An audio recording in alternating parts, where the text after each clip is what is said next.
So I wanted to kind of explain one of my latest pieces in this video, because I mostly have just been talking about stuff that I've done for school and projects that I've done for school and assignments and stuff. So I wanted to kind of explain one of my most latest personal pieces. So this piece is, I just did it without like a school prompt or something before school started. So I finished it last month, but it took about a month. And it's an oil painting, so you can kind of see it right behind me. It's pretty big. Yeah, it's still drying. So oil paints actually take 6 months to dry, if you didn't know. So I have to wait like a really long time to varnish it and get it all completely finished, so that I can sell it or do whatever with it. I mean, you can't even really hang it on the wall until it's varnished because it can get like kind of dusty and gross looking. So you just have to kind of keep it in a protected place. But yeah.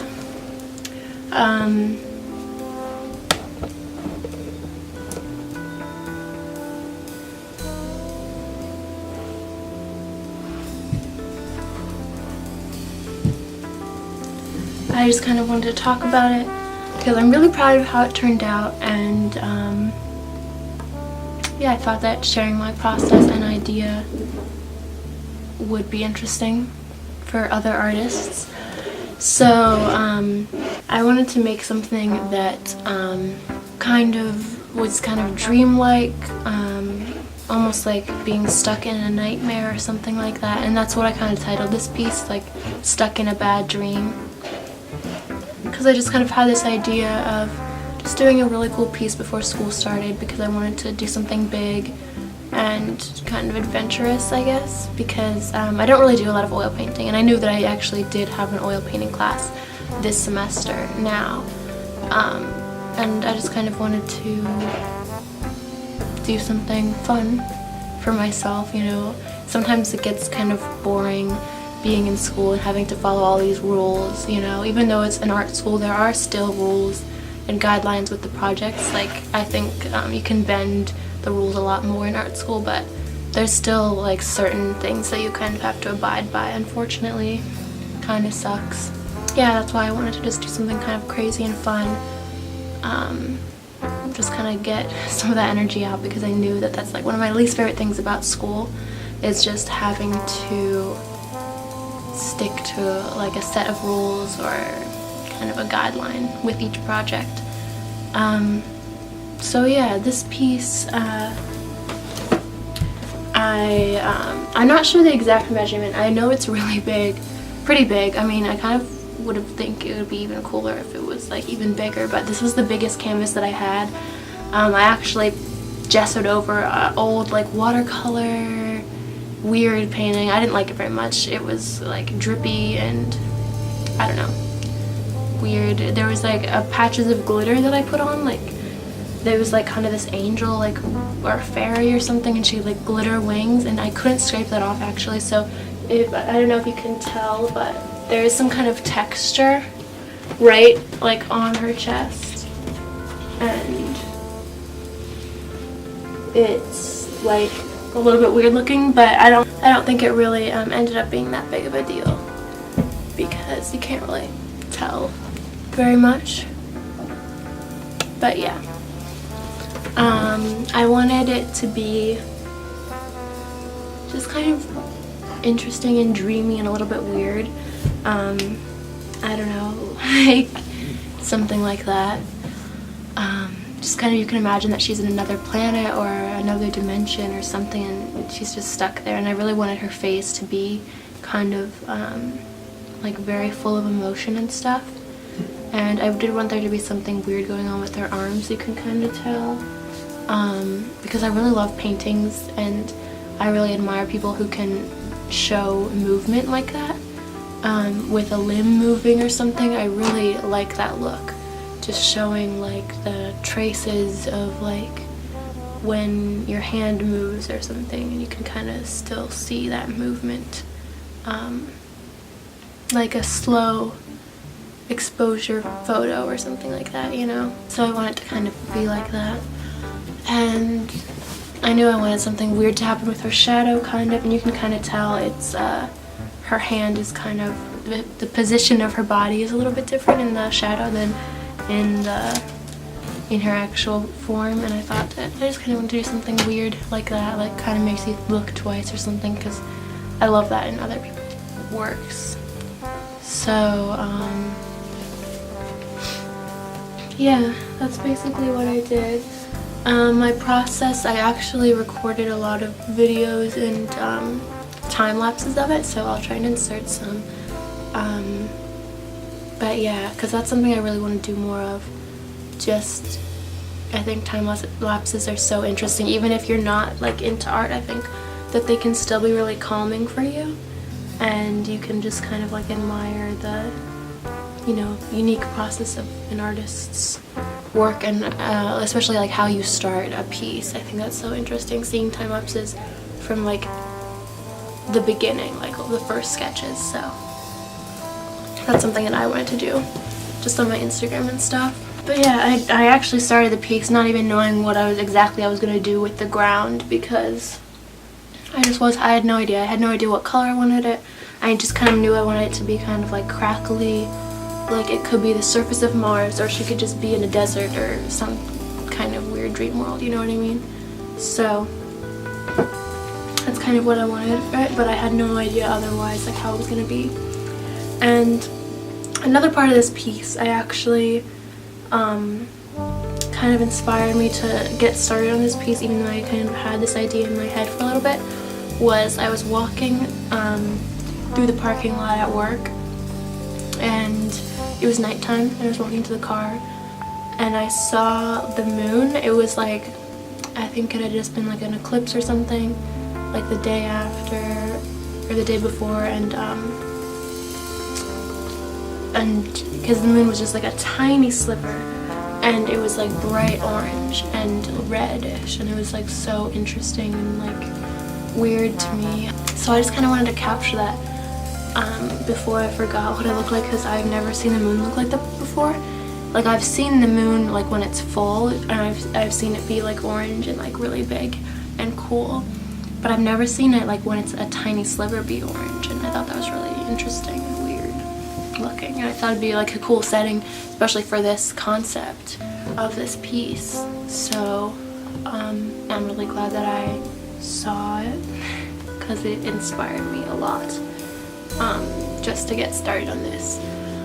So yeah, that's why I did the moon like this, and I actually added some shimmery oil pastels too, just as kind of the last touch, because I bought them when I was at the pre-college program in CCA, which I'll make a video about soon.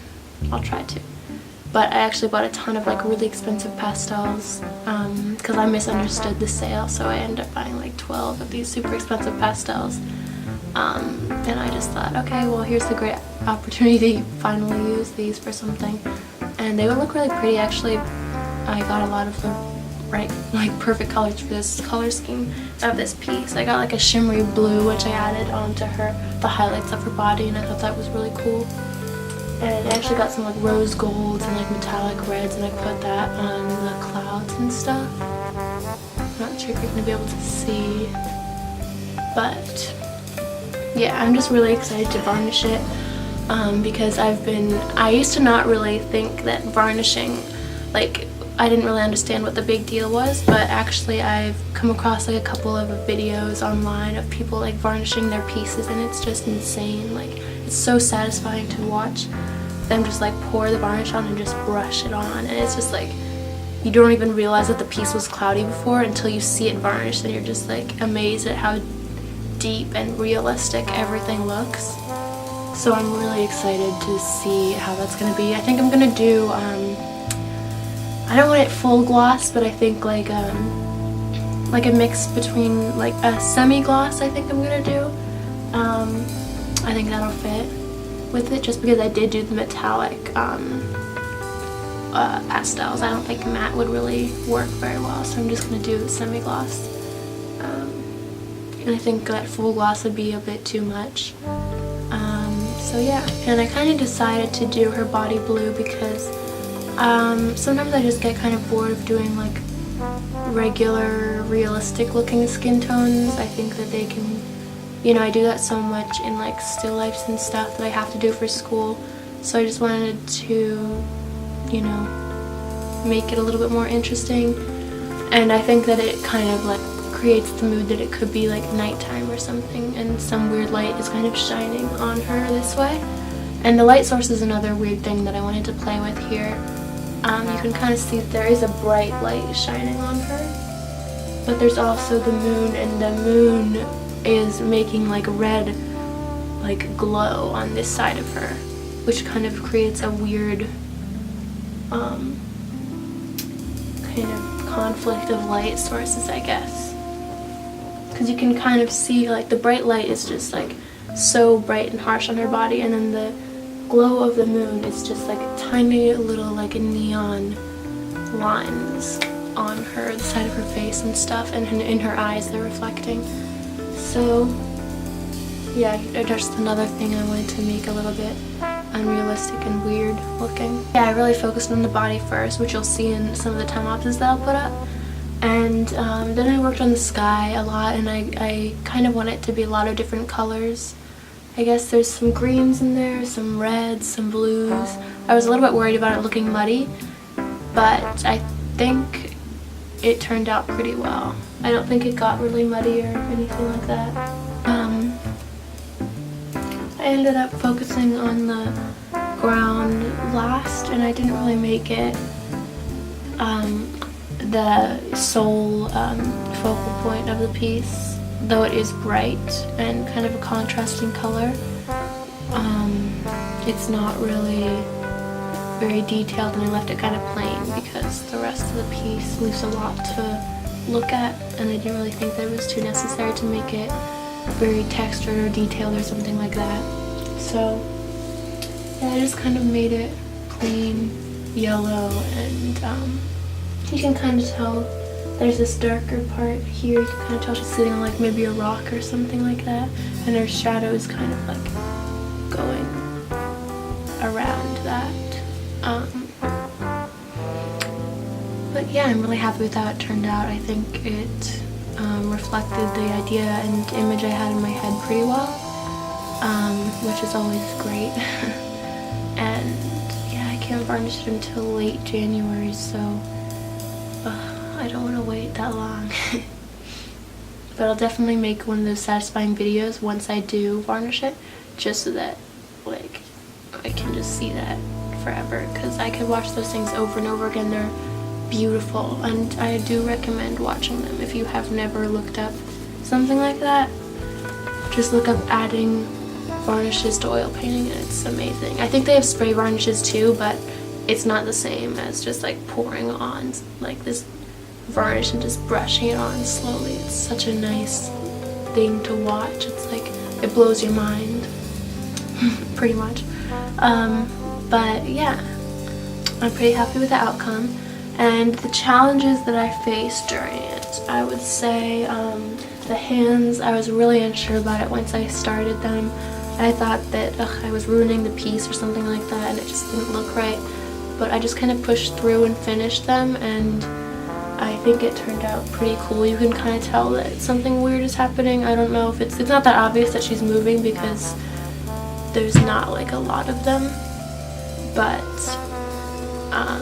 like I think if there's more like hands, you could kind of tell like where the movement was. But yeah, I just did like one on each, and I think it's still pretty interesting. It gives like a weird look to it, and I'm pretty happy with how it turned out, and I'm glad that I stuck with it, especially once I added the shadow. I think it just made a cool look.